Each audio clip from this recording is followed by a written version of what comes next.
Bismillahirrahmanirrahim. Assalamualaikum warahmatullahi wabarakatuh. Waalaikumsalam warahmatullahi wabarakatuh. Alhamdulillahi rabbil alamin wassalatu wassalamu ala asyrafil anbiya'i wal mursalin wa ala alihi wa ashabihi wa man tabi'ahu bi ihsanin ila yaumiddin amma ba'd. Kembali kita mengucapkan puji kepada Allah Subhanahu wa taala atas segala nikmat dan rahmat yang beliau limpahkan kepada kita. Allah Subhanahu wa taala berfirman dalam surat An-Nahl ayat 97,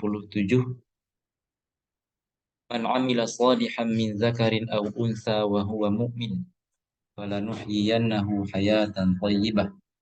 Barang siapa yang mengerjakan amalan soleh, baik dia laki-laki maupun perempuan, maka akan kami berikan baginya kehidupan yang baik. Berkata Sa'id ibnu Jabir wa Atha, makna kehidupan yang baik adalah ar-rizqul halal, rezeki yang halal.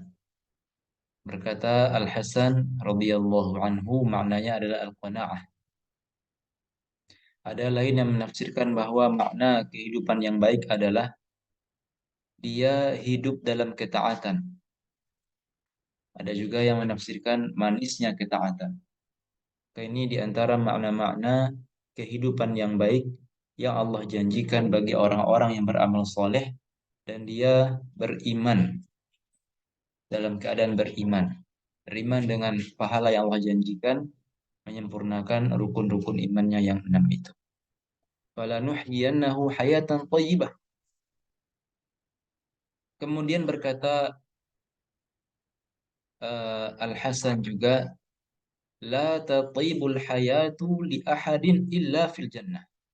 Karena ada yang menafsirkan bahwa al-hayah at-thayyibah itu adalah surga.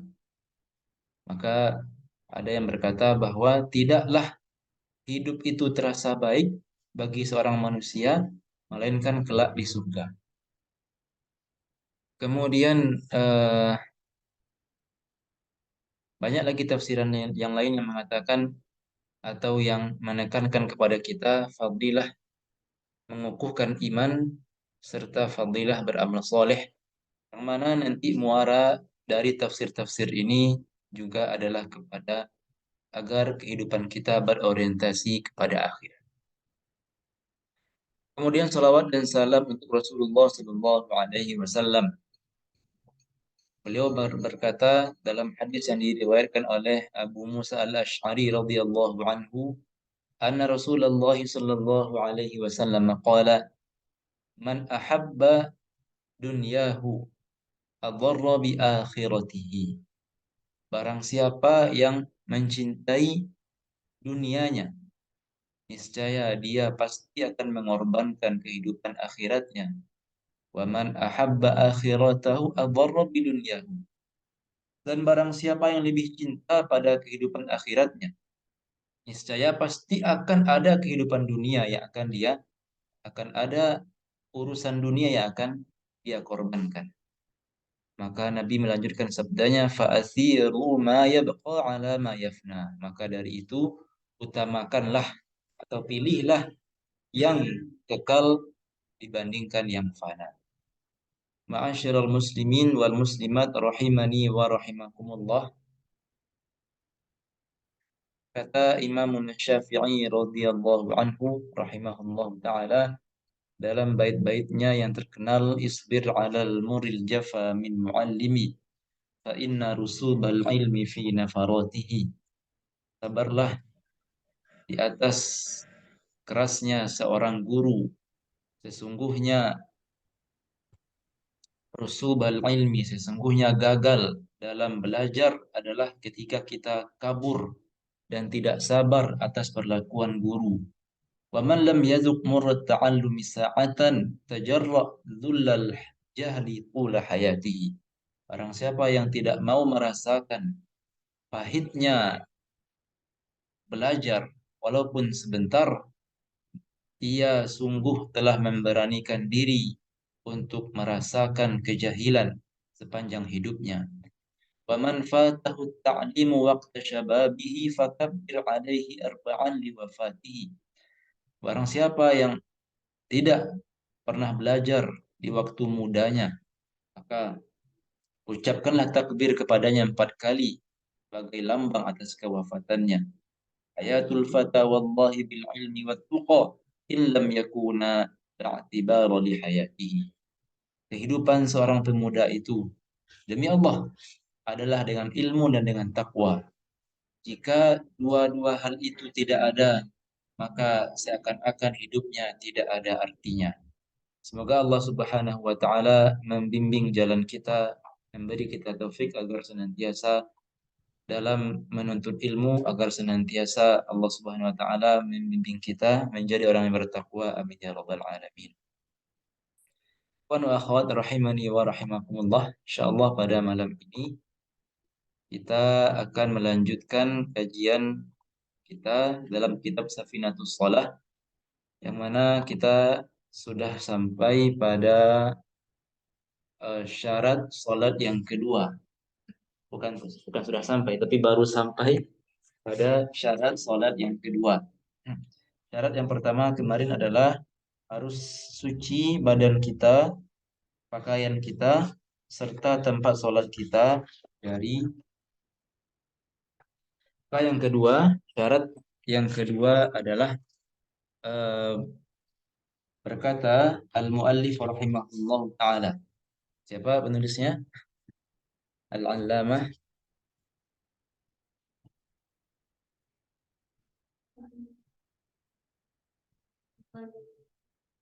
Santun Abdullah bin Umar bin Abi Bakar bin Yahya Al-Hadrami Asy-Syafi'i rahimahullah taala dalam kitabnya Safinatul Shalah.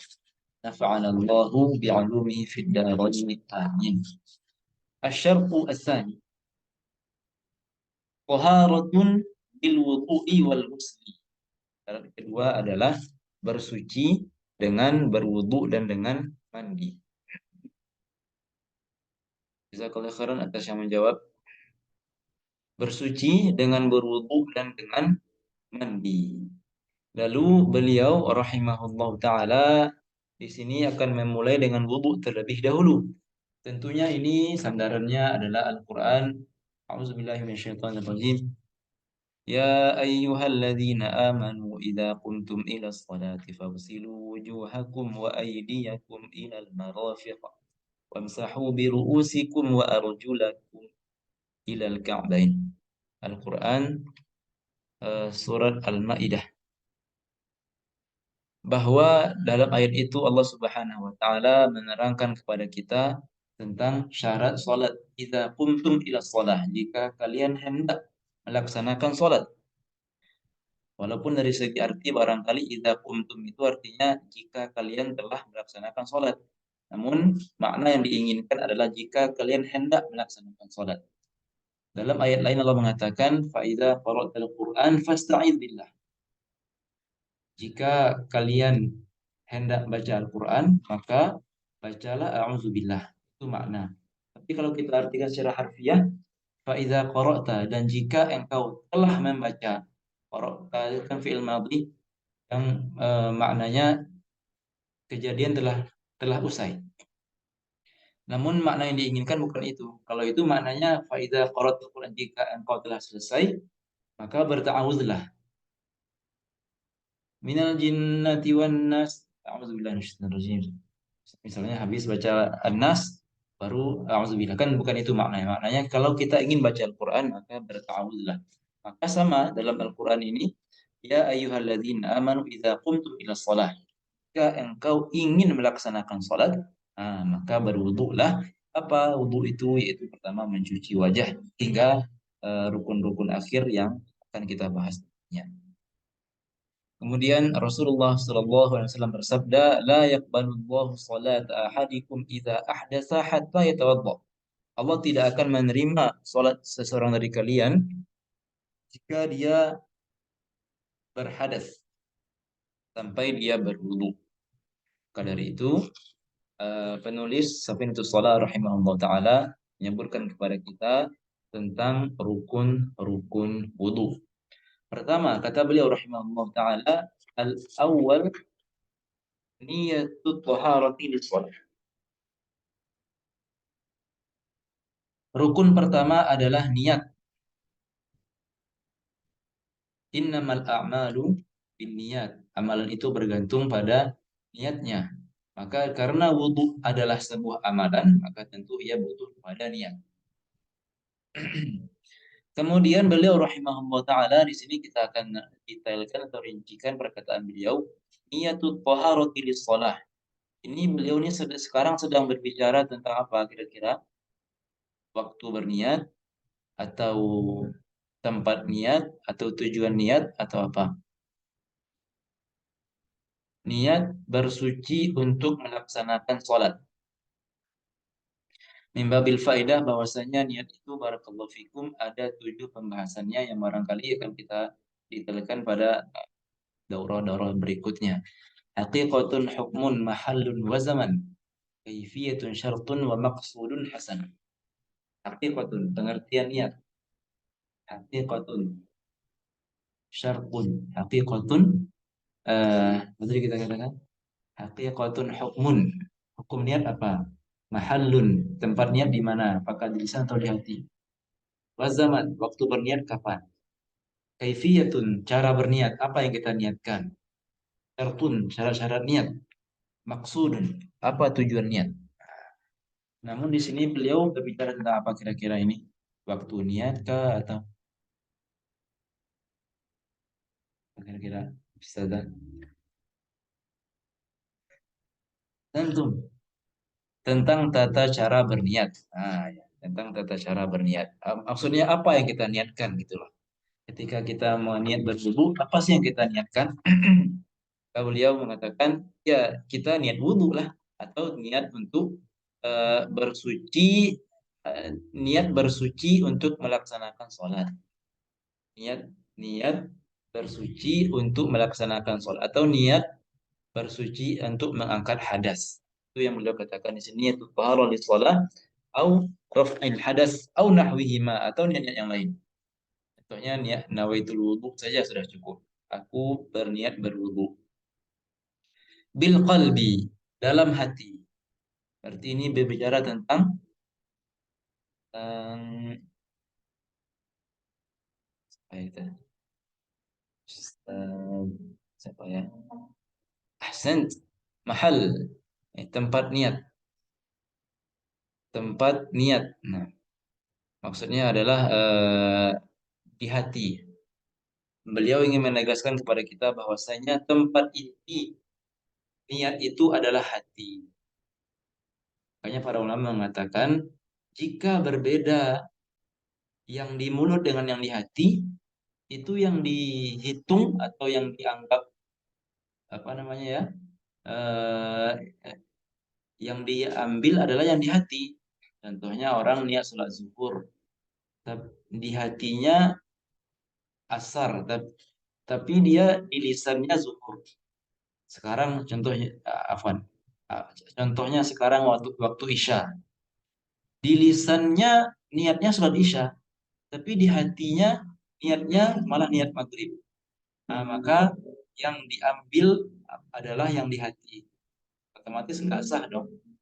Walaupun di mulutnya mengatakan isya, tapi hatinya mengatakan maghrib, maka tidak sah. Karena yang tibar, yang mu'tabar itu yang di hati. Maka ini juga beliau mengatakan di sini bil qalbi, tempat niat bil qalbi. Ini tidak wajib dilafazkan. Namun kalau dilafazkan juga tidak masalah. Kemudian eh, beliau mengatakan ma'a awwali ghaslil wajh. Berarti ini bicara tentang pengertian atau apa? Ahsan, zaman, waktu berniat. Itu ketika niat itu dilakukan ketika awal mula melaksanakan sebuah kegiatan. Itu karena wudhu, kegiatan pertamanya adalah mencuci wajah, maka niat itu bergandengan dengan mencuci wajah. Barakallahu fikum. Kemudian rukun yang kedua adalah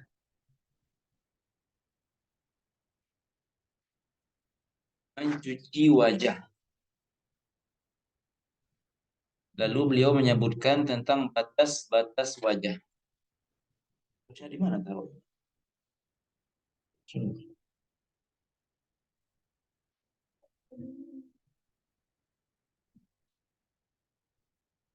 Mohon maaf kalau nanti suaranya agak kecil agar diingatkan ya, ikhwan.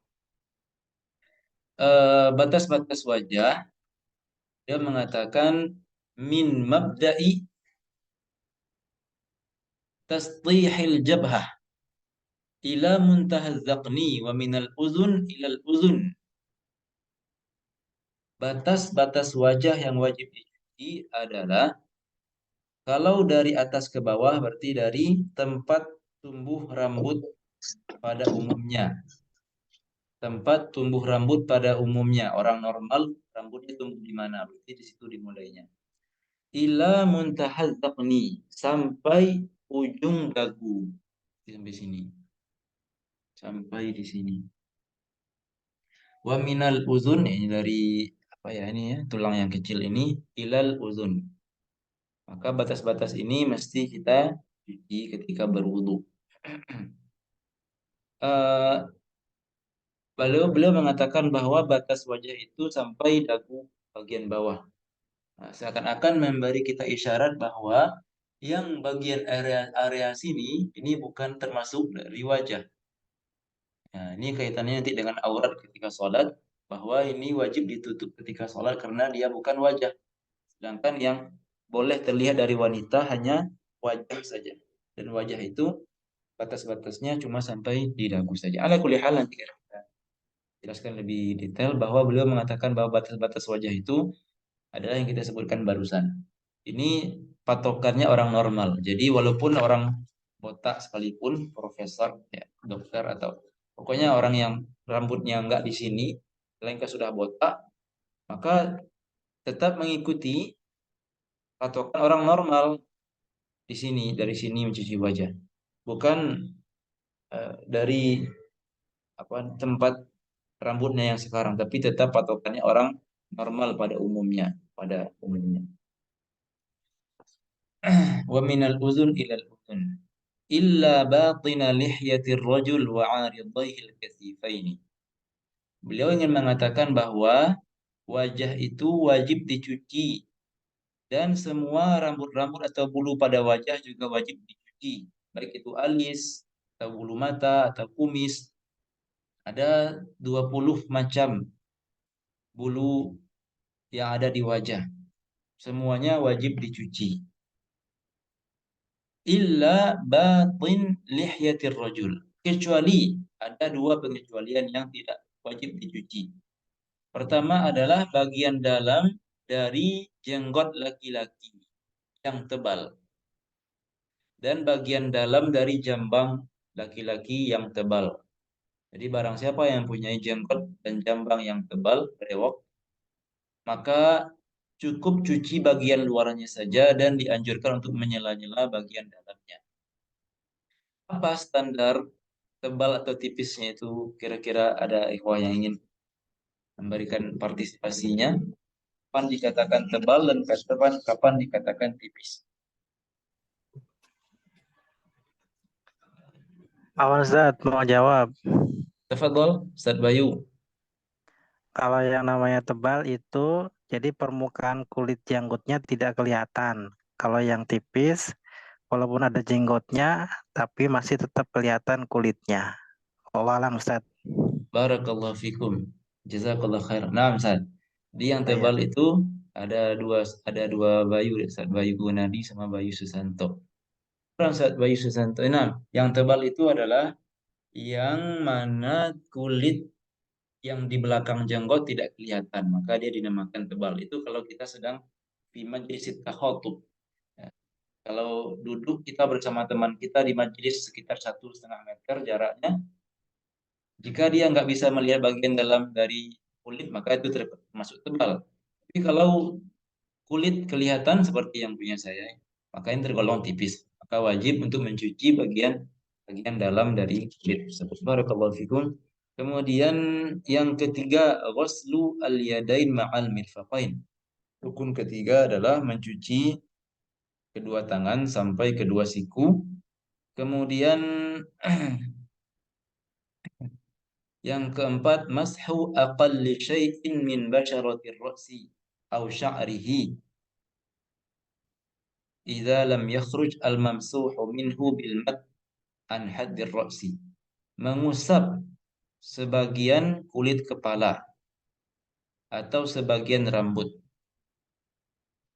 dengan syarat rambut yang diusap itu tidak keluar dari batas-batas kepala jika dia ditarik. Pertama, barakallahu fikum, rukun ketiga, rukun keempat mengusap rambut, mengusap rambut, mengusap kepala. Kemudian poin kedua adalah bahwa dalam mazhab kita batas kepala yang diusap itu tidak mesti semuanya, tapi kadar wajib. Kalau kita sudah usap sebagian kepala, maka sudah sah. Walaupun sebagian rambut, walaupun satu rambut. Yang penting ini balik lagi kepada cara memaknai huruf ba pada ayat yang kita baca di atas tadi. Wamsahu bi ru'usikum. Nah, ada juga yang mendalilkan itu dari segi usul fikih bahwa bahwa kita diperintahkan untuk mengusap, maka eh, apapun yang kita usap itu sudah memenuhi perintah. Baik kita usap sedikit, apalagi usap semuanya, maka itu sudah memenuhi kriteria usap. Karena ayat menyuruh kita usap. Jadi berapapun kadar yang kita usap itu sudah, hakikatnya kita sudah memenuhi yang diminta oleh Allah Subhanahu wa taala. Kemudian tadi juga dikatakan bahwa kalau kita mau mengusap rambut, syaratnya jangan sampai rambut itu di luar batas kepala. Artinya orang yang punya rambutnya panjang yang sampai menjulur ke bawah sini tidak sah kalau kita mengusap yang jatuh itu.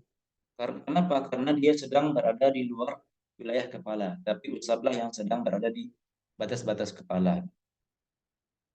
Al-khamis, ghuslur rijlaini ma'al ka'bain, yaitu mencuci kedua kaki bersama atau sampai kepada kedua mata kaki dan terakhir berurutan.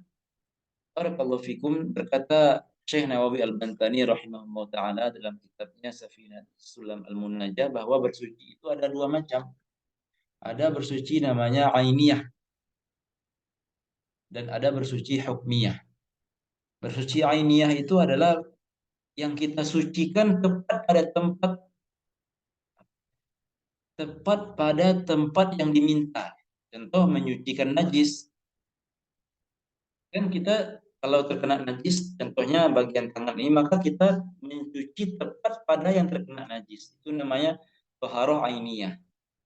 Ada namanya toharoh hukmiyah. Toharoh hukmiyah itu kita mencuci selain tempat yang menyebabkan kita bersuci, yaitu wudhu. Wudhu kan nanti seperti yang akan kita sebutkan, di antara sebabnya adalah hadas, buang air kecil atau buang angin.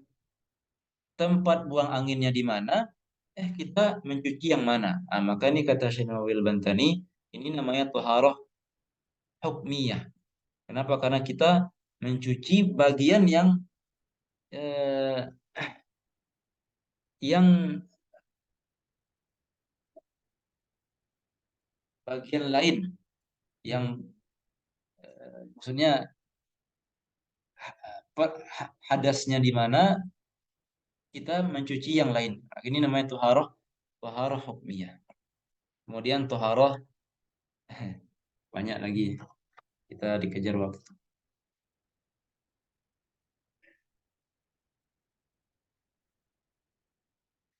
Di antara permasalahan yang terkait dengan ini adalah ada satu kondisi yang mana kita tidak perlu berwudu secara berurutan. Ya, rukun keenam tertib berurutan. Namun ada satu kondisi yang mana kita itu enggak, tertib itu enggak wajib. Apakah ada di antara ikhwan dan akhwat yang bersedia menyebutkan kapan keadaan itu.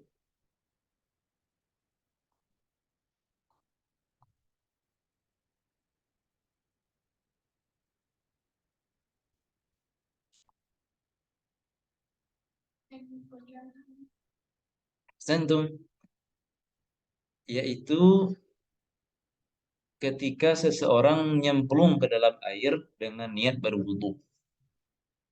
Nyemplung dengan niat berwudu, maka walaupun mungkin nyemplungnya 5 detik, lalu keluar lagi, maka ini sudah sah wudunya walaupun kita nggak ngapa-ngapain ya cuma nyemplung aja gitu. Itu kata Imam Nawawi rahimahullah taala. Kemudian al-muallifu rahimahullah taala melanjutkan, eh, beliau mengatakan wa yajibu fil wajhi wal yadaini war rijlaini ghaslu juz'in fawqa hududiha. Ketika kita mencuci wajah, tangan dan kaki itu wajib kita lebihkan untuk mencuci bagian-bagian di atas itu. Contohnya wajah kita cuci sedikit kepala. Ketika mencuci tangan kita lebihkan sampai di atas siku. Ketika mencuci kaki kita lebihkan sampai ke betis contohnya. Ini demi memastikan bahwa air sudah sampai kepada seluruh anggota wudhu gitu. Ma la yatimul wajibu illa bihi fahuwa wajib. Sesuatu yang wajib yang mana tidak sempurna kecuali dengan hal lain. Jika A nggak sempurna kecuali karena B, maka B hukumnya juga wajib itu kira-kira. Min jami'i jawanibiha wa an yajri al-ma' bi tab'ihi ala jami'i ajza'i, dan wajib kita mengalirkan air ke atas seluruh anggota wudhu. Kenapa? Karena yang dinamakan waslun itu, yang dinamakan cuci itu adalah dengan mengalirkan air. Kalau cuma ngusap-ngusap saja, maka itu bukan cuci, melainkan masah namanya, mengusap. Sedangkan yang diminta dari kita adalah mencuci. Barakallahu fiik.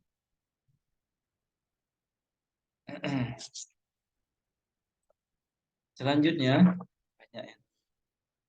beliau rahimahullah taala berpindah kepada, nah, ini mungkin ada beberapa permasalahan yang ingin kita sebutkan, bahwa seandainya ada orang yang sholat dalam keadaan belum berwudu,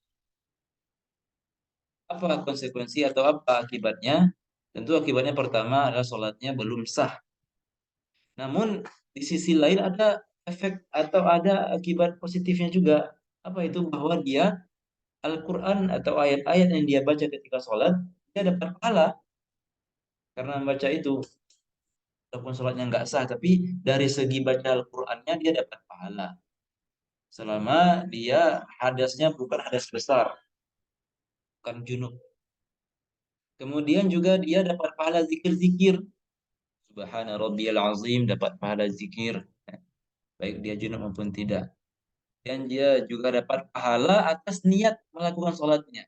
Dengan berazam, dengan berniat untuk melaksanakan sholat itu, dia sudah dapat niat juga. Namun nggak dapat pahala dari gerakan sholatnya. Semacam bersujud ada 4, kemudian wasilah bersujud ada 4.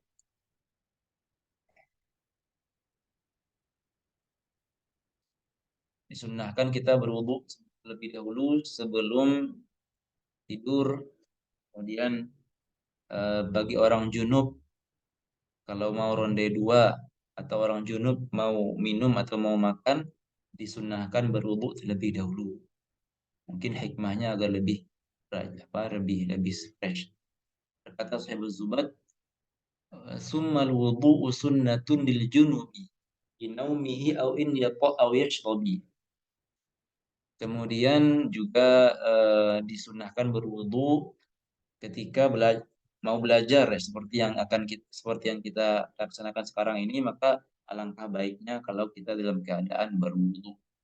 Ini wasiatul awalin wal akhirin. Wasiat orang terdahulu sampai orang sekarang, berwudu ketika belajar. Berwudu kalau mau belajar. Kemudian beliau rahimahullah taala, al-muallif Abdullah bin Umar radhiyallahu rahimahullah mengatakan wa yabqulul wudu wa yubtilul wudu'a, membatalkan wudu. Nah, sekarang kita pindah pada pembahasan pembatal wudu.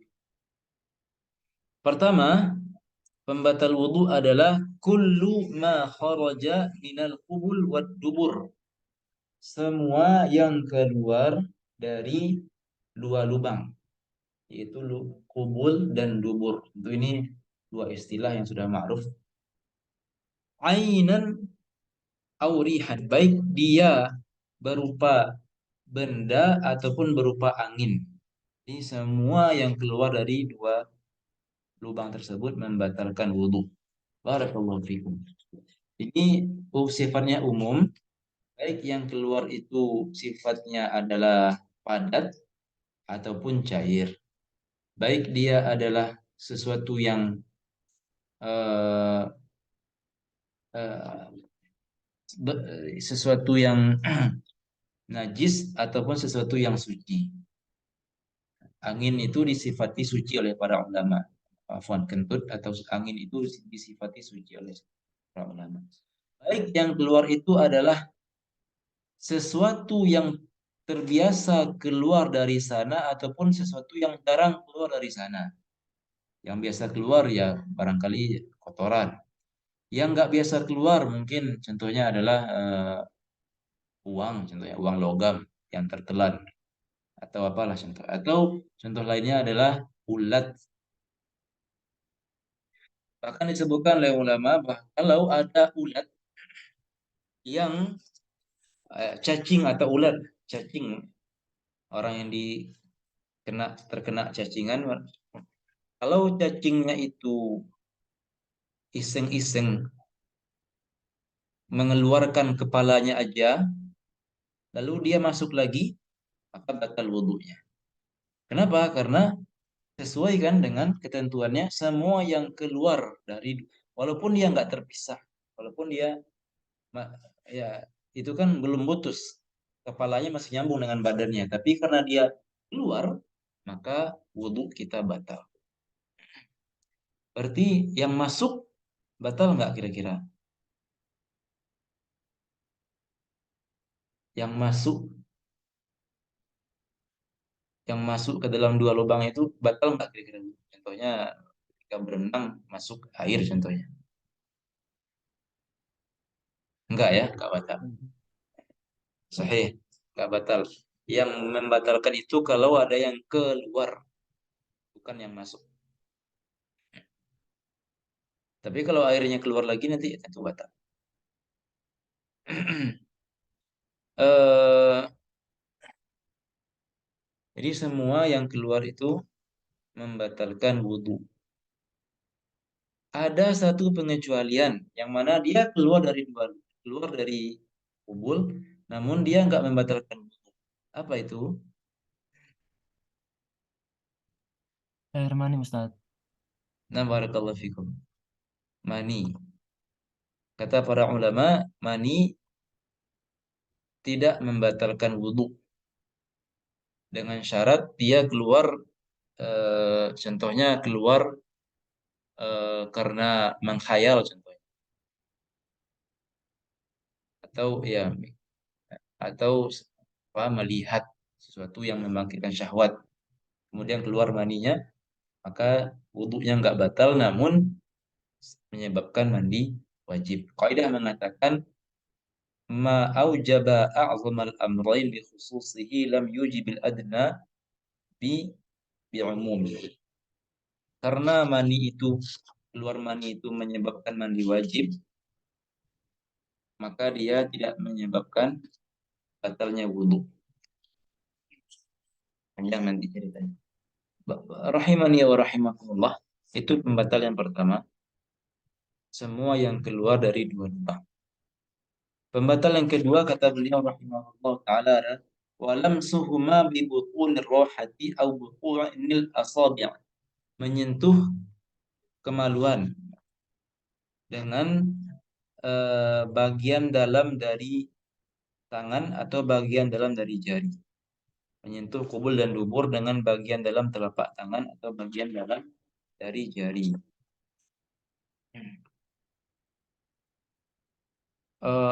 min nafsihi au ghairi. Baik kemaluan yang disentuh itu adalah punya kita sendiri atau punya orang lain. Walau waladihi, walaupun kemaluan dari anaknya, as-shaghir yang masih kecil. Intinya adalah bahwa menyentuh kemaluan itu hukumnya adalah membatalkan wudu.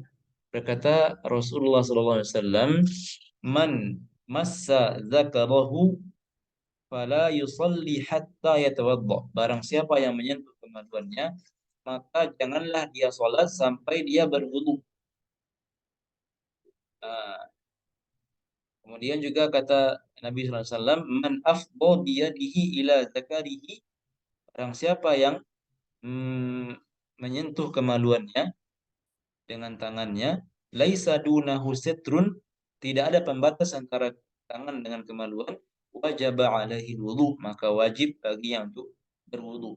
Berkata Imam Syafi'i rahimahullah taala, afdha yufdi itu maknanya adalah menyentuh dengan bagian dalam tangan. Jadi kalau kita lakukan seperti ini, maka bagian-bagian yang bertemu ini adalah bagian dalam tangan.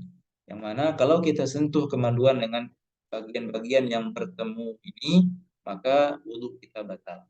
Adapun menyentuh kemaluan dengan punggung tangan, maka tidak batal. Atau menyentuh kemaluan dengan sisi-sisi jari, maka juga tidak batal karena dia nggak bertemu. Kan ketika kita melakukan ini, dia nggak bertemu. Tahu contohnya dengan kepala atau ujung dari jari juga tidak batal karena dia bukan bagian dalam. Yang batal itu kalau kita menyentuhnya dengan bagian dalam yang bertemu ketika kita melakukan seperti ini. Dan kemudian juga beliau menekankan bahwa sifatnya umum, baik itu kemaluan dari diri sendiri ataupun kemaluan dari orang lain. Contohnya ketika seorang ibu mengistinjakan anaknya habis buang air, contohnya, maka ketika ibu itu tersentuh baginya kemaluan anaknya, maka batal wudhu si ibu itu. Mungkin di sini juga ada permasalahan yang sedikit kita tuju bahwa apa batas-batas atau yang dimaksud dengan kemaluan bagi laki-laki, mohon maaf sekali lagi, mohon maaf. Bagi laki-laki yang dimaksud dengan kemaluan adalah zakarnya saja atau apa ya? Testis atau mungkin dikenal dengan telur itu tidak termasuk. Jadi menyentuh testis tidak membatalkan wudhu. Dan juga tempat tumbuhnya rambut itu nggak termasuk juga. Jadi menyentuh tempat tumbuh rambutnya tidak membatalkan wudhu. Sedangkan yang dimaksud pada perempuan, kemaluan perempuan adalah multaqa syufraiha, yaitu dua bibirnya yang bertemu. Itu saja yang dimaksud dengan kemaluan perempuan. Kemudian beliau rahimahullah ta'ala, walaupun menyentuh kemaluan mayat, ketika seseorang contohnya memandikan mayat, tidak memakai sarung tangan, maka batal wudhu orang yang menyentuh kemaluan mayat. Namun wudhu mayat tidak batal, karena dia sudah tidak mukallaf lagi. Pembatal yang ketiga, kata beliau rahimahullah ta'ala, adalah bersentuhan kulit antara talaqi basyaratai zakarin wa unsa. Bersentuhan kulit antara laki-laki dan perempuan. Ini nanti ini ada sekitar 5 ketentuan. Kemudian balagha hadda syahwah, yang mana mereka berdua sudah sama-sama mencapai batas atau postur tubuh mereka telah mengundang syahwat lawan jenisnya. Laisa bainahuma mahramiyatun, tidak ada ikatan mahram antara mereka berdua. Mahram adalah sebuah istilah haramnya menikah antara laki-laki dan perempuan. Apa saja sebab haram menikah antara laki-laki dan perempuan? Pertama adalah nasab, keturunan antara ibu dengan anak, antara ayah dengan anak perempuannya. Sebab mahram yang kedua adalah persusuan. Seorang ibu menyusui seorang anak yang bukan anaknya, maka anak itu menjadi mahram bagi ibu itu. Musaharah. Musaharah itu adalah kekerabatan yang timbul karena pernikahan, contohnya antara mertua dengan menantu itu mahram. Jadi antar sesama mahram ini tidak membatalkan wudu. Antara ibu dengan anak, antara mertua dengan menantu, antara kakak dengan adik, ini bersentuhan kulit tidak membatalkan wudu karena mereka adalah mahram. Kemudian bersentuhan kulit membatalkan wudu kalau itu tanpa pembatas. Barakallahu fikum. Jadi ini 5 ketentuan pembatal yang ketiga, bahwa yang membatalkan itu adalah menyentuh kulit. Adapun menyentuh rambut, laki-laki menyentuh rambut perempuan atau sebaliknya, maka ini tidak membatalkan wudu. Atau menyentuh gigi, tidak batal wudu. Atau menyentuh kuku, tidak batal wudu. Karena kenapa? Itu bukan kulit. Antara laki-laki dan perempuan, maka antar sesama laki-laki nggak batal, antar sama perempuan nggak batal. Kemudian kedua-duanya sudah mencapai usia atau bentuk tubuh yang mengundang syahwat lawan jenisnya. Walaupun belum balik, tapi patokannya adalah mungkin lebih ke postur tubuh, walaupun belum balik. Kemudian tidak ada ikatan mahram antara mereka berdua. Maka kalau ada ikatan mahram, maka tidak batal. Kemudian tanpa pembatas. Adapun kalau ada pembatas kain atau semacamnya, maka tidak batal.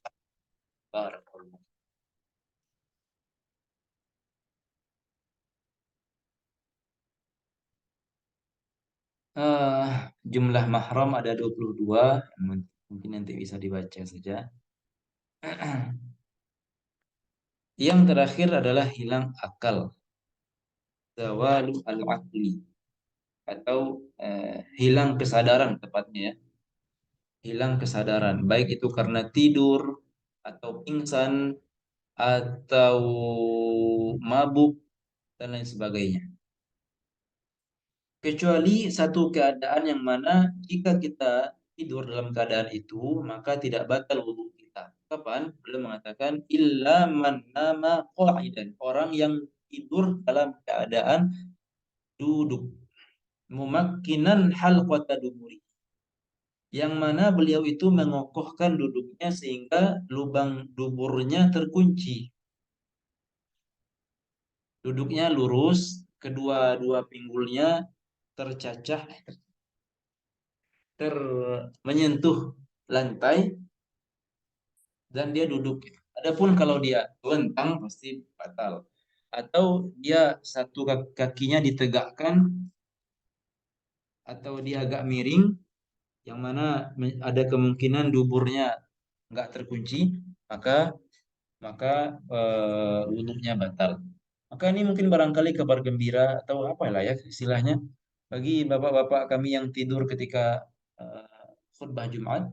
Nah, selama duduknya kokoh, maka tidak batal wudhu. Jadi ini dia pembatal-pembatal wudhu, hanya 4 saja. Hanya 4 saja. Yang pertama tadi semua yang keluar dari 2 lubang. Oleh karena itu berarti mimisan membatalkan wudhu atau tidak? Yang keluar dari hidung batal wudhu atau tidak? Tidak kan, karena dia bukan lubang kubul dan dubur. Menangis batal wudhu atau tidak? Enggak, karena air matanya keluar dari mata, bukan dari lubang. Muntah membatalkan wudhu atau tidak? Muntah batal wudhu enggak? Tidak, Ustaz.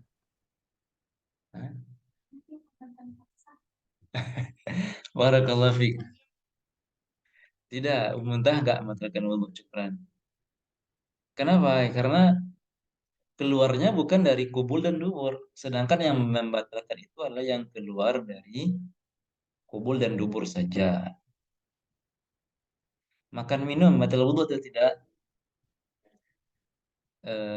Tidak, karena nggak tersebut dalam 4 ini. Mohon maaf kalau anak nanyanya agak apa? Mungkin ada di antara ikhwah dan akhwat sekalian yang barangkali lebih senior daripada anak dari segi umur dan dari segi ilmu. Namun mungkin karena kebiasaan sama anak-anak santri, jadi nanyanya agak kayak gini. Sampai mana tadi? Yang kedua tadi menyentuh kubul dan dubur. Pembatal kedua menyentuh kemaluan. Walaupun kata para ulama, walaupun kemaluan itu sudah terpotong, terpisah dari badan. Ini apa nih? Astagfirullahaladzim, ternyata kemaluan terpotong. Maka batal wudhu. Paham nggak deh? Yang ketiga bersentuhan kulit.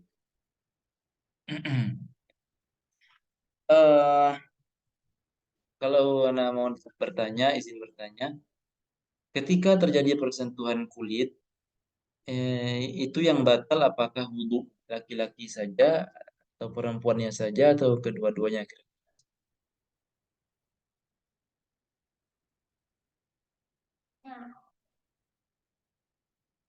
Sentuh. Yakin? Batal wudhu dua-duanya, baik yang menyentuh ataupun yang disentuh. Itu kalau perkara pembatal kulit. Bersentuhan kulit. Batal wudhu yang menyentuh dan yang disentuh. Adapun perkara menyentuh kemaluan, contohnya apa tadi contohnya? Eh, Dokter contohnya mengkhitan, menyunat seorang dokter laki-laki, menyunat seorang eh, anak laki-laki atau menyunat orang yang sedang mualaf umurnya 30. Batal wudhu siapa kira-kira? Apakah yang menyentuh atau yang disentuh?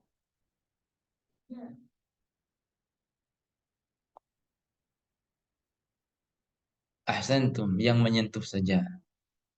Jadi ini perbedaan antara poin 2 sama poin 3. Pada poin 3 itu batal wudhu yang menyentuh serta yang disentuh. Tetapi pada poin nomor 2 menyentuh kemaluan orang lain, maka batal wudhu yang menyentuh saja. Sedangkan yang disentuh enggak batal wudhunya. Selama itu sesama jenis, sesama laki-laki sama perempuan. Adapun kalau beda jenis ya masuk kategori ketiga, sentuhan kulit. Barakallahu fikum.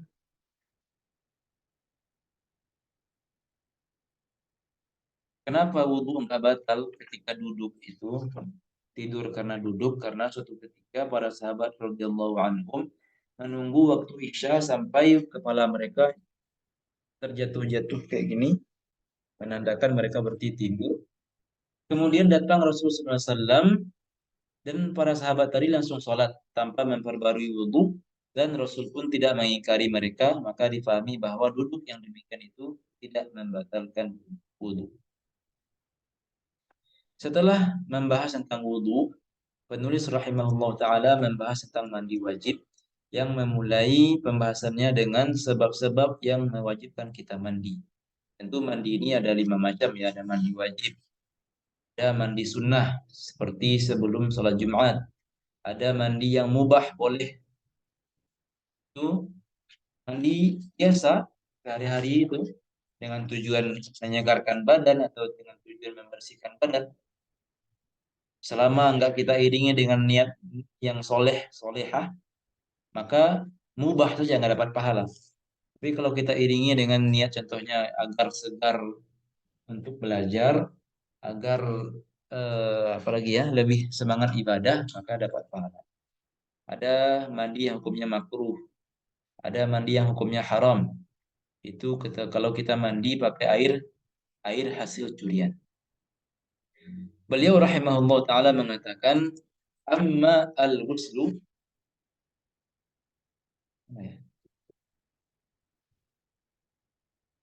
oh. Hah? Apa? Wa ammal ghuslu fayajib 'ala ar-rajul wal mar'ah. Adapun mandi hukumnya wajib atas laki-laki dan perempuan jika. Nah, jadi mandi itu barakallahu fikum ada sebabnya yang sama-sama ada pada laki-laki dan perempuan. Ada yang mandi wajib itu sebabnya khusus pada perempuan saja. Adapun sebab-sebab mandi wajib yang sama-sama ada pada laki-laki dan perempuan, pertama, kharaja li ahadihima mani. Jika keluar mani. Jadi perempuan juga ada kemungkinan keluar mani. Kata salah seorang sahabat radhiyallahu anha kepada Rasulullah SAW, hal 'alal mar'ati min ghuslin idza hiya ihtalamat, wahai Rasulullah, inna Allah la yastahi minal haqq. Sesungguhnya Allah tidak malu dengan kebenaran. Apakah perempuan juga wajib mandi jika dia melihat air? Jika dia mimpi basah? Maka Rasul menjawab, na'am, idza ra'atil ma'. Ya, jika dia tadi melihat air. Maksudnya jika keluar mani. Intinya adalah sebab mandi wajib pertama adalah keluar mani. Fi yaqazatin aw naumin, baik dia keluar ketika sadar ataupun ketika tidur. Walau qatrah, walaupun yang keluar itu satu tetes. Di barakallahu fikum, a'azani Allah wa iyyakum. Keluar mani menyebabkan kita mandi wajib. Baik keluar ketika sadar maupun ketika tidur, baik keluar dengan cara yang haram ataupun dengan cara yang halal, ini menyebabkan mandi wajib. Namun ada kriteria lain mani yang menyebabkan mandi wajib itu, kriterianya adalah mani dari diri kita sendiri yang keluar pertama kali. Gimana tuh? Ada dua ketentuan berarti. Mani yang menyebabkan mandi wajib adalah mani dari diri kita sendiri yang keluar pertama kali. Adapun jika yang keluar itu adalah bukan mani sendiri, tapi mani orang lain, maka tidak mewajibkan mandi. Contohnya apa, Ustaz? Yaitu contohnya seorang perempuan atau istri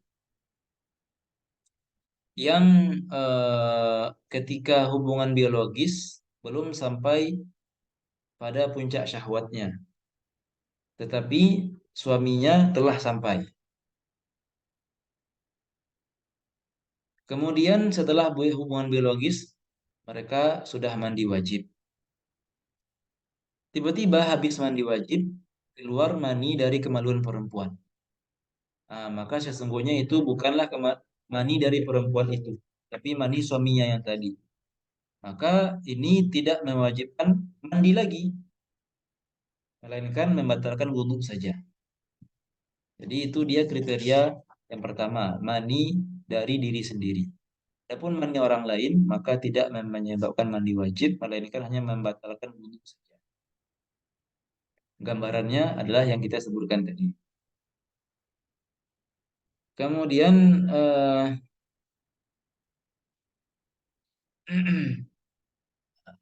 ketentuan kedua adalah yang keluar pertama kali.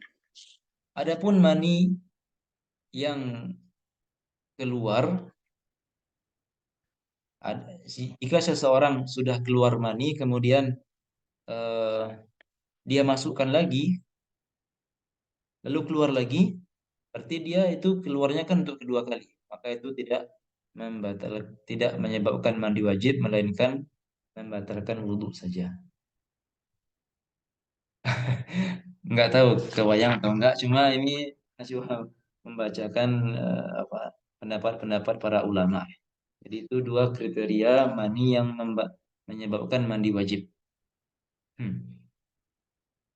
Apa beda mani, madhi, dan wadi? Nah, ini mungkin bisa dibaca nanti. Bahwa mani itu suci, sedangkan madhi dan wadi itu najis. Mani menyebabkan mandi wajib, sedangkan madhi menyebabkan membatalkan wudhu. Mani keluar ketika syahwat sedang memuncak dan keluarnya dengan cara memancar atau menyembur, sedangkan madhi paling Ya, ia keluar ketika ada syahwat, namun tidak memancar. Sedangkan wadi itu biasanya keluar ketika kita bekerja keras, membawa sesuatu yang sangat berat, dan dia hukumnya adalah najis. Itu dia penyebab mandi yang pertama. Qala rahimahullah ta'ala khurujul mani. Yang kedua, beliau mengatakan idza ulijat al-hasyafatu fi duburin aw qubul. Jika ini tentunya ini hubungan biologis, jika kepala kemaluan laki-laki masuk ke dalam kemaluan yang lain, maka ini menyebabkan mandi wajib. Jadi beliau di sini mensifati secara umum bahwa walaupun, mohon maaf sekali lagi, walaupun barangkali seorang itu melakukan hubungan biologis di dubur yang terlarang tentunya, ini juga tetap menyebabkan mandi wajib. Atau dengan hewan juga kalau nggak salah. Kalau dilakukan dengan hewan kalau nggak salah juga mewajibkan mandi. Bahkan kalau dilakukan dengan mayat jenazah pun juga mewajibkan mandi. Yang penting ini istilahnya eh, atau walaupun zina juga wajib mandi. Kita bicara tentang mandi wajibnya, tentu zina pasti hukumnya haram. Wa in lam yakhruj maniyun, walaupun tidak sampai keluar mani. Jadi ini dua hal yang berbeda, hubungan biologis tersendiri, keluar mani tersendiri juga. Jadi berhubungan biologis itu saja sudah menyebabkan mandi wajib walaupun tidak keluar mani. Idza jalasa baina syu'abiha al-arba' thumma jahadaha faqad wajaba al-ghuslu wa fi riwayatin wa illam yunzil. Walaupun tidak sampai keluar mani, kata Rasul sallallahu alaihi wasallam. Wala waqa'a intisyarun, dan walaupun ini istilahnya mungkin nanti bisa dibacanya. Walaupun, mohon maaf sekali lagi, mohon maaf, ini majelis yang mulia, untuk menerjemahkan. Walaupun apa ya, tidak ereksi. Yang penting yang menjadi patokan adalah suknya itu. Dan juga yang jadi patokan cuma kepalanya. Walaupun belum masuk semuanya. Kemudian beliau pindah pada sebab-sebab mandi wajib yang khusus ada pada perempuan. Beliau mengatakan, idza inqata'a haiduha, jika haid perempuan telah selesai.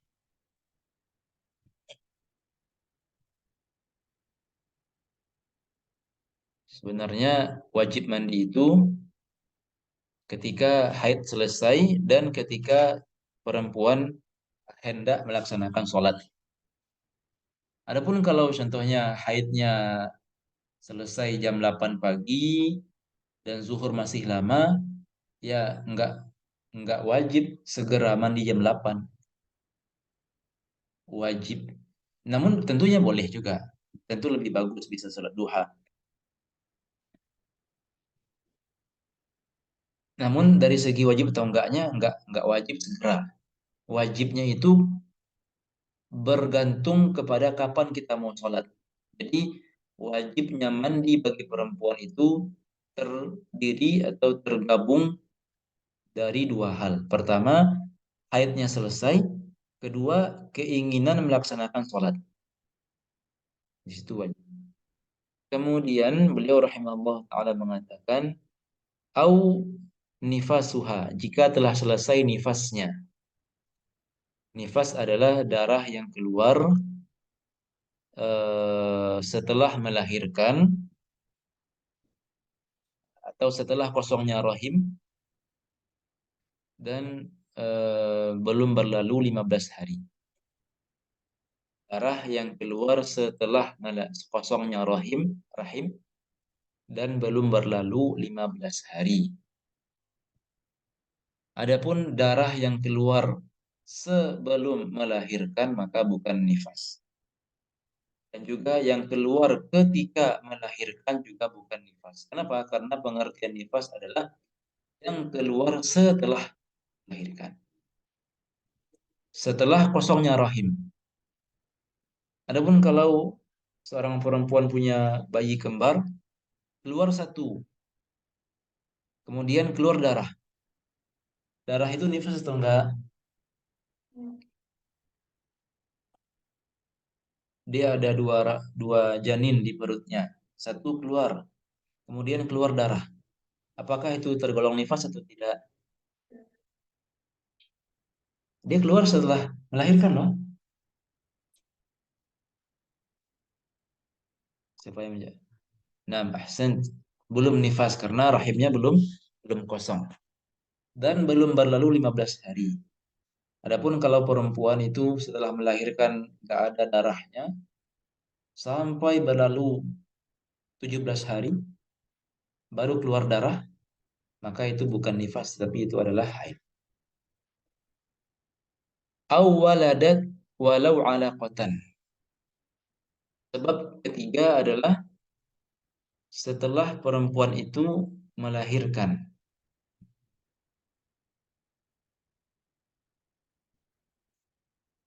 Walaupun yang dilahirkan itu adalah alaqah, segumpal darah, yaitu janin yang berusia 41 sampai 80 hari. Nah, ini kalau ini saja yang dilahirkan ini sudah menyebabkan mandi wajib. Apalagi nanti kalau melahirkan yang namanya mudghah, segumpal daging. Itu ini mewajibkan mandi. Ada satu sebab mandi wajib yang belum tersebut di sini. Apakah ada ikhwan akhwat yang bersedia menyebutkannya? Ustazah? Ustaz, orang meninggal Ustaz. Syukrana, ahsantum. Kematian. Jadi wajib bagi mayat memandikan dirinya sendiri.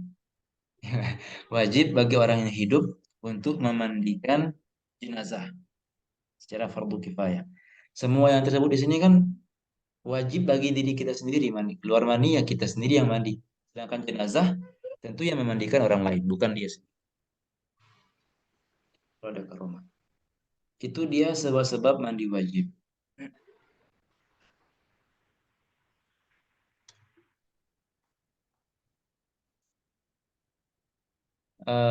Lalu beliau izinkan sedikit lagi membahas rukun mandi wajib. Barakallahu fikum. Rukunnya ada dua saja. Yang pertama, beliau mengatakan furudul ghusli isnan. Rukunnya ada dua. Al-awwal niyatut taharah lis-shalah. Niat at-taharah lis-shalah. Niat bersuci untuk melaksanakan salat. Aw raf'il hadas al-akbar. Berniat untuk mengangkat hadas besar. Aw nahwihima atau yang serupa dengan itu. Ini seperti yang berlalu, ini tentu tata cara atau yang kita niatkan apa. Bil qalbi, niat dalam hati. Ma'a awwali juz'in. Kapan kita berniat? Itu ketika pertama kali mencuci badan. Jadi kalau kita mau mulai dari kepala, maka niatnya ketika mencuci kepala. Kalau kita mau mulai mandi dari bawah, dari kaki, boleh, boleh. Nah, maka wajib kita memasang niat ketika mencuci kaki itu. Atau ketika kalau mau mulai dari tengah, maka wajib menggandengkan niat dengan pertama kali mencuci badan. Kemudian fama ghasalahu qablaha, bagian badan yang telah dicuci sebelum berniat la yasih, tidak dihitung, tidak sah. Fayajibu i'adatu ghaslihi ba'daha, sehingga wajib ulang lagi. Contohnya dia mencuci bagian kanan terlebih dahulu, tapi lupa niat. Ketika mencuci bagian kiri baru dia berniat, maka bagian kanan tadi itu belum sah, wajib diulang kembali. Rukun kedua, barakallahu fikum, adalah mengalirkan air ke seluruh tubuh, meratakan atau memastikan bahwa air telah mengenai seluruh tubuh kita. Barakallahu fikum.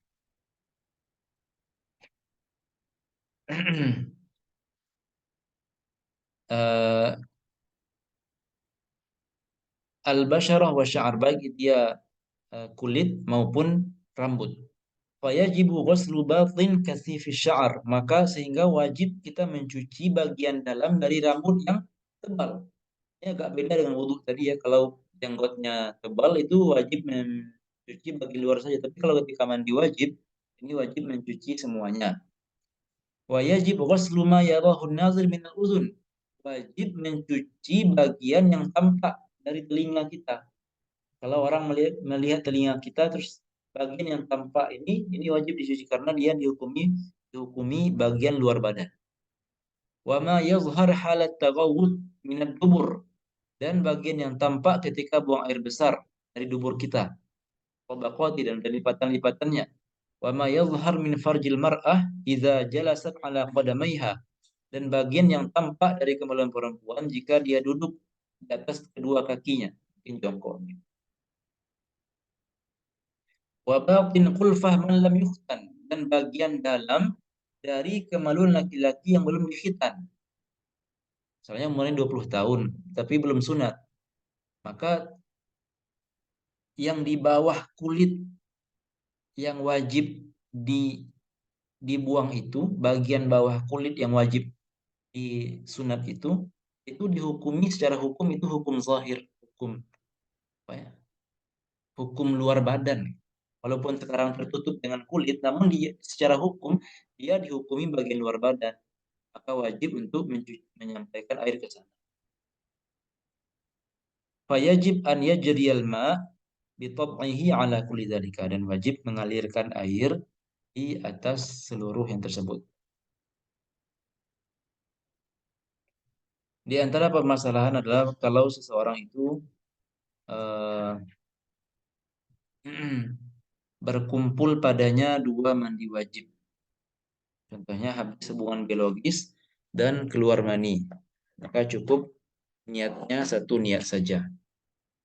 Niat mengangkat hadas besar sudah cukup. Adapun kalau seseorang itu berkumpul padanya dua mandi yang berbeda, satunya wajib, satunya sunnah. Apa hukumnya kira-kira? Bagaimana kira-kira hukumnya? Wah, tentang niat nih, bagaimana cara dia berniat? Maka kalau dia niatkan dua-duanya sekaligus, cukup. Contohnya di hari Jumat, dia hubungan biologis dengan istri. Maka ketika mandi wajib, sekaligus dia niatkan untuk mandi junub serta mandi sebelum sholat Jumat. Sah. Tapi kalau mandinya atau niatnya cuma salah satunya saja, contohnya cuma niat mandi sunnah sebelum Jumat, maka dapat pahala mandi sunnah dan hadas besarnya masih ada. Atau dia meniatkan cuma niat mandi wajib tanpa meniatkan mandi sunnah, maka hadasnya terangkat dan dia tidak mendapatkan pahala mandi sunnah. Barakallahu fikum, jazakumullah khairan. Syukran ala hudurikum wa istima'ikum. Kita tutup dengan doa kafaratul majlis. Subhanakallahumma wa bihamdika, la ilaha illa anta, astaghfiruka wa atubu ilaik. Masuk ke sesi tanya jawab. Barang siapa yang barangkali ada yang ditanyakan, kita persilakan. Dan barang siapa yang ada keperluan, kita juga persilakan. Kita khawatir memberatkan, mungkin ada keperluan yang mendesak. Barakallahu fikum. Kita lebih dahulukan yang menulis pertanyaan di kolom komentar. Menyentuh istri apakah batal karena bukan mahram? Barakallahu fikum, Ustaz. Karena istri tadi kita katakan mahram adalah orang yang haram menikah. Mahram adalah orang yang haram menikah. Berarti istri mahram atau tidak? Ya tidak. Istri bukan mahram. Kalau mahram tentu nggak boleh nikah.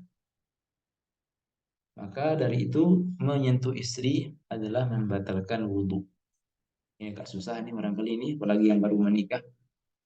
Kami akui juga susahnya, atau anak pribadi juga mengakui. Namun eh, bagaimana lagi ya? Susah jaga wudhu. Atau faedah lainnya adalah kita jadi lebih sering berwudhu. Lebih sering berwudhu, lebih banyak kesempatan menggugurkan dosa dan segala macam. Lebih lebih banyak kesempatan untuk memperbesar peluang bertemu Rasulullah SAW pada telaga ini nanti. Jadi intinya adalah membatalkan wudhu. Apa hukum keputihan? Apakah keputihan membatalkan wudhu? Eh, ya berarti ini ada dua pembahasan sebenarnya. Apakah dia najis atau tidak? Yang kedua, apakah dia batal wudhu atau tidak?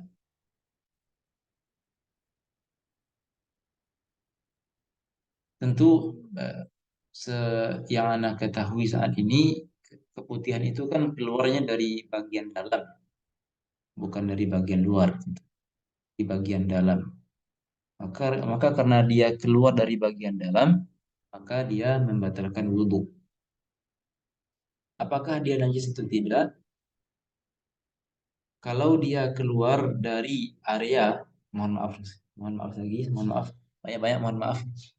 Kalau dia keluar dari area atau wilayah dalam kemaluan, yang mana area itu masih bisa dijangkau oleh kemaluan laki-laki, maka dia hukumnya adalah najis.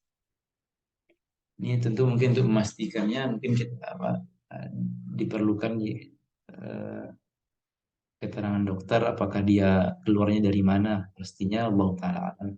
Tapi ketentuan umumnya ada kalau sesuatu itu keluar dari bagian dalam kemaluan yang mana dia keluar dari area yang masih bisa dijangkau oleh kemaluan laki-laki maka dia dihukumi najis. Wallahu taala alam. Apabila seorang wanita keguguran yang usia kandungannya kurang dari 41 hari, apakah tetap mandi wajib? Barakallahu fikum. Jawabannya tidak. Karena eh,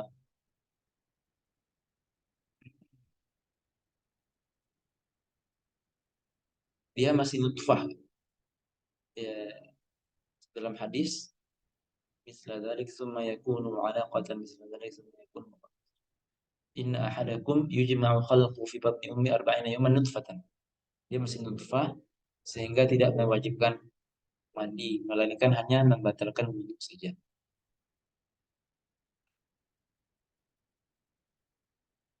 Assalamualaikum warahmatullahi wabarakatuh. Tadi dikatakan jika mimisan dan muntah itu tidak batal wudhu. Nah, barakallahu fikum. Tapi jika darah dan muntahnya kena baju saat kita sholat, berarti apakah batal? Nah, batal. Jadi kita bedakan antara batal wudhu dan batal sholat. Muntah serta mimisan, dia kaitannya bukan dengan wudhu. Wudhunya nggak masalah. Tapi nanti masalahnya barangkali ke sholatnya. Kalau darahnya sampai mengenai baju atau pakaian atau muntahnya, maka dia membatalkan sholat karena dia najis. Jazakumullah khairan atas soalnya. Tata cara wudhu atau mandi wajib apabila ada anggota tubuh yang diperban. Wah. Nah, silakan bagi yang barangkali izin, tafadhol. Karena insyaallah sampai selesai insyaallah. Barakallahu fiik. Ustaz, tata cara wudhu atau mandi wajib orang yang di kakinya ada perban. Cara wudhunya adalah pertama, wudhu seperti biasa. Berniat cuci wajah, cuci tangan, usap kepala. Ketika sampai di kaki, maka eh, ada 3 hal yang kita lakukan. Ketika udah sampai di kaki, ada 3 hal yang mesti kita lakukan. Pertama adalah tayamum. Yang kedua, cuci bagian kaki yang nggak terkena perban. Sebenarnya perbannya cuma sedikit contohnya. Maka bagian yang sehat yang nggak terkena perban itu tetap kita cuci. Yang ketiga adalah mengusap perbannya. Jadi tiga ini mesti kita lakukan. Kenapa tayamum? Karena untuk mengganti bersuci pada bagian bawah perban yang nggak terkena air tadi. Jadi untuk mengganti eh, bagian yang nggak terkena air, menggantinya dengan tayamum. Tayamumnya gimana Ustaz? Tayamumnya seperti biasa. Tayamumnya di wajah dan tangan. Walaupun perbanan di kaki, namun tayamumnya tetap di wajah dan tangan. Itu yang dilakukan ketika berwudu. Ketika mandi wajib, sama. Niat, kemudian mungkin bagusnya tayamum dulu ya. Habis itu baru nanti mengusap perban serta mandi mengguyurkan badan pada bagian-bagian yang tidak sakit. Barakallahu fikum. Semuanya ada pada kitab, ada dalam kitab bahasa Arab, ada kata kitab bahasa Indonesia juga ada. Ada kitab intinya.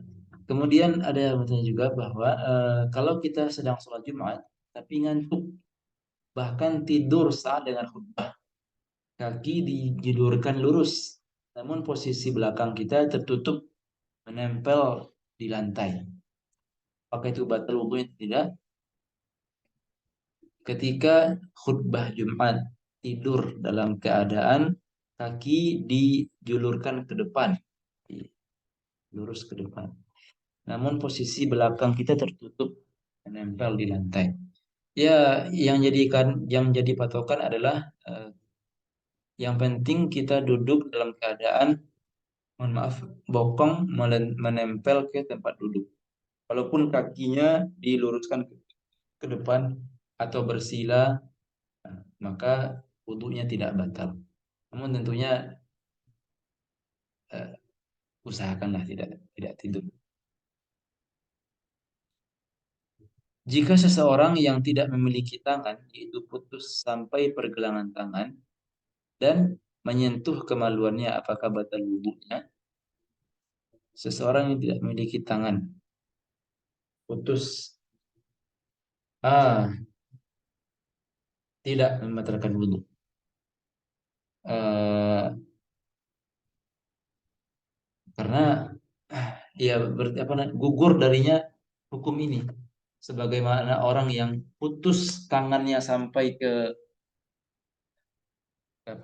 sampai ke ototnya ini, maka dia ketika berwudu juga nggak wajib mencuci tangan.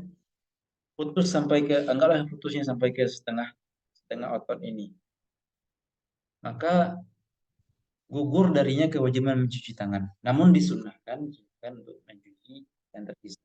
Begitu juga barangkali ini ketika bab pembatal wudu, ya tidak tidak dia nggak terkena hukum ini. Izin sebentar untuk mencas laptop.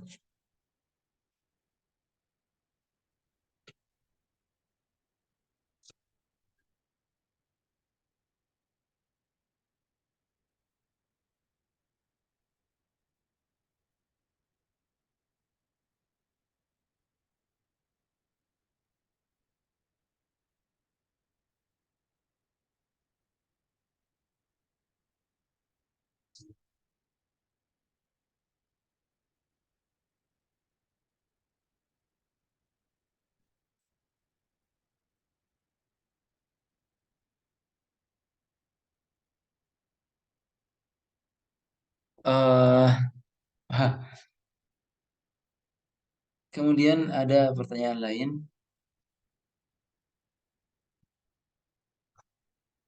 Ya, pertanyaannya tinggi nih Ustaz. Mungkin bisa dijelaskan tentang permasalahan daqiqah dan daqiqatud daqiqah dalam serangan munajat. Nah, kita ini.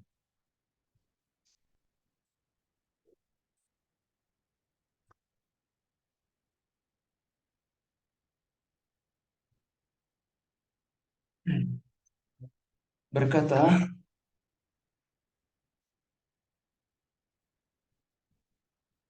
halaman berapa Ustaz? Apa?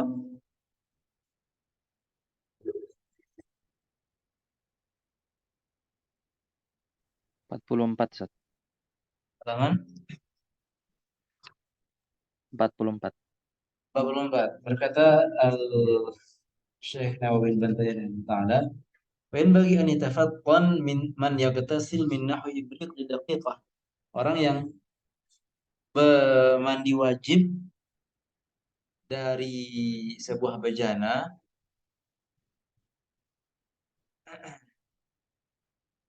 hendaklah dia memperhatikan sebuah daqiqah, sebuah permasalahan yang detail ini. Apa itu? Annahu idza tahhara mahallan najwi bil ma' ghasalahu nawiyan raf'al janabah. Kalau kita ngambil air dari anggaplah baskom, dan kita itu posisinya mau istinja, mahallan najwi. Posisinya mau istinja. Nah, ketika kita mau mengistinja, membersihkan dubur itu pakai air, hendaklah kita, jadi dari awal bahwa seseorang itu sedang junub contohnya, dan dia mau mandi wajib. Tapi sebelum mandi wajib barangkali dia BAB. Nah, ketika dia ingin membersihkan duburnya, menyucikan duburnya, maka ketika nyiramkan air ke dubur itu, hendaklah kita ketika itu memasang niat mandi wajib segera. Kenapa? Karena kan mandi wajib itu kan bagian tubuh manapun yang kita mulai itu sudah sah. Mulai dari kepala, dari kaki, dari dada, dari ketika istinja. Yang penting ketika awal mula air mengenai badan itu mandi wajib. Jadi ketika kita mencuci dubur kan otomatis air mengenai badan kita, mengenai bagian itu. Maka hendaklah kita berniat ketika itu juga. Nawiyan raf'al janabah. Berniat istinja sekaligus niat mengangkat hadas janabah. Li'annahu in ghafila anhu ba'da istinja atola. Kenapa? Kalau kita nanti sampai lupa niat habis istinja dan ketika mau nyiram badan kita lupa niat, atola ghusluhu. Batal dan tidak sah mandi kita. Wa illa faqad yahtaju lil lamsi fayantaqid wudu'uhu.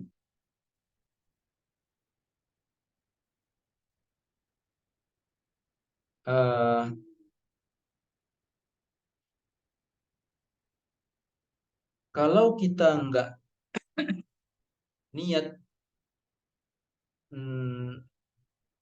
atau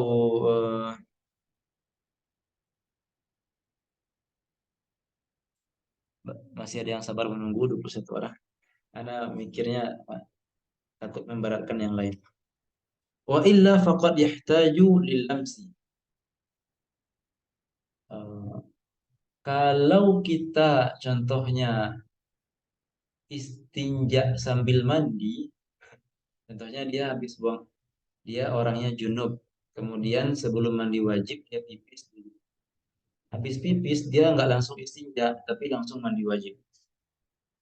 Tentu nanti ketika mandi dia akan butuh barangkali menyentuh kemaluan atau membersihkan kemaluannya. Maka kalau kita udah niat mandi wajib dan udah kita mulai mandi wajib dan di tengah-tengah mandi wajib kita menyentuh kemaluan, itu wudhu kita batal. Fayantaqid wudu'uhu. Jadi pada aslinya adalah kalau kita udah bereskan dan bersihkan bagian kemaluan kita sebelum mandi wajib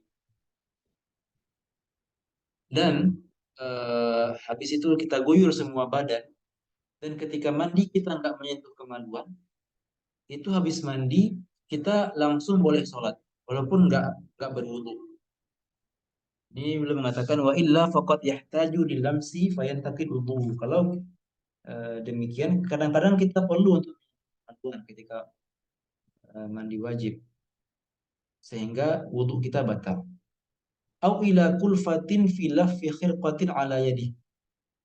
Atau nanti kalau alasan lainnya adalah kalau nggak mau batal wudhu ketika mandi wajib itu, ya otomatis kita harus pasang sesuatu di tangan kita, sarung tangan atau semacamnya, agar nanti ketika kita menyentuh kemaluan itu kita nggak menyentuh secara langsung. Tentu barangkali untuk mencari sarung tangan, memakai sarung tangan ini kan butuh kulfah, butuh usaha, atau kita agak berat gitu. Jadi intinya adalah beliau di sini ingin mengabarkan kepada kita bahwa kalau kita mau mandi wajib, dan kita itu habis buang air, maka hendaklah kita meniatkan mandi wajib itu berbarengan dengan kita istinja, berbarengan dengan kita mengguyurkan air ke kemaluan gitu. Agar nanti mana tahu lupa kan, sehingga mandinya tidak sah. Ini namanya masalah daqiqah. Ada lagi daqiqah yang lebih detail daripada yang di atas kita sebutkan tadi, yaitu adalah jika orang itu berniat kama dzukira,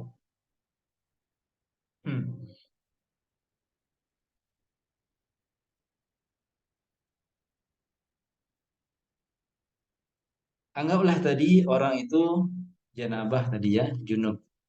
Dan anggaplah dia mengikuti nasihat yang tadi kita katakan bahwa dia masang niatnya ketika dia istinja.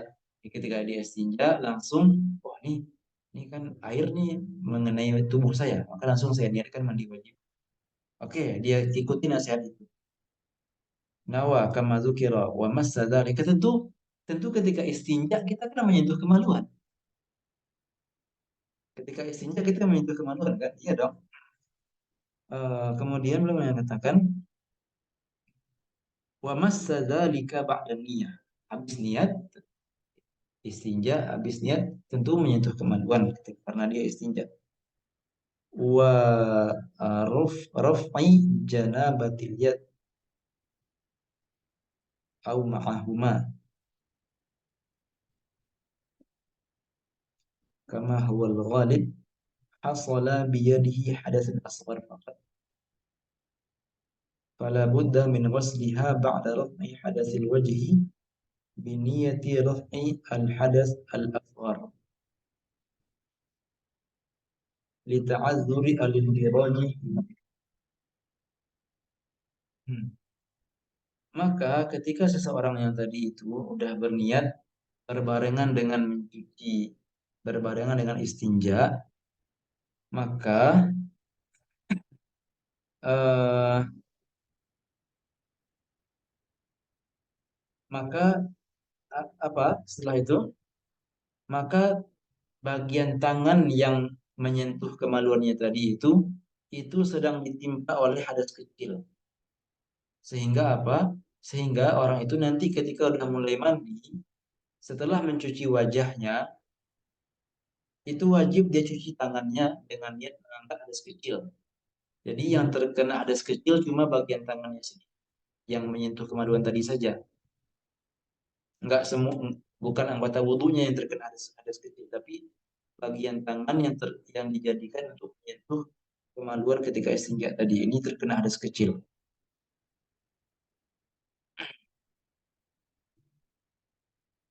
Fala budda min ghusliha, wajib cuci tangan ada raf'i hadatsil wajhi, setelah mencuci mengangkat hadas dari wajah. Biniyati raf'i al hadas al asghar, dengan niat mengangkat hadas kecil. Nah, betul-betul dakikah nih Ustaz. Karena juga butuh berkali-kali untuk memahami. Itu kira-kira Ustaz, secara umum yang bisa Anda jelaskan dari perkataan Syekh Nawawi Al-Bantani dalam kitab beliau Sulam al.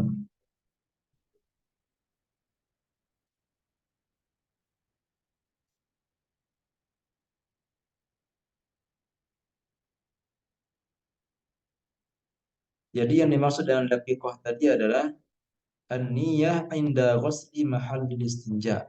berniat ketika mencuci atau ketika istinja. Dan yang dimaksud dengan daqiqah adalah baqa'u al-hadas al-asghar ala kaffi. Yaitu hadas asghar, hadas kecil itu masih ada pada tangan. Itu yang dinamakan dengan daqiqatul daqiq. Wallahu taala alam. Jazakumullah khairan.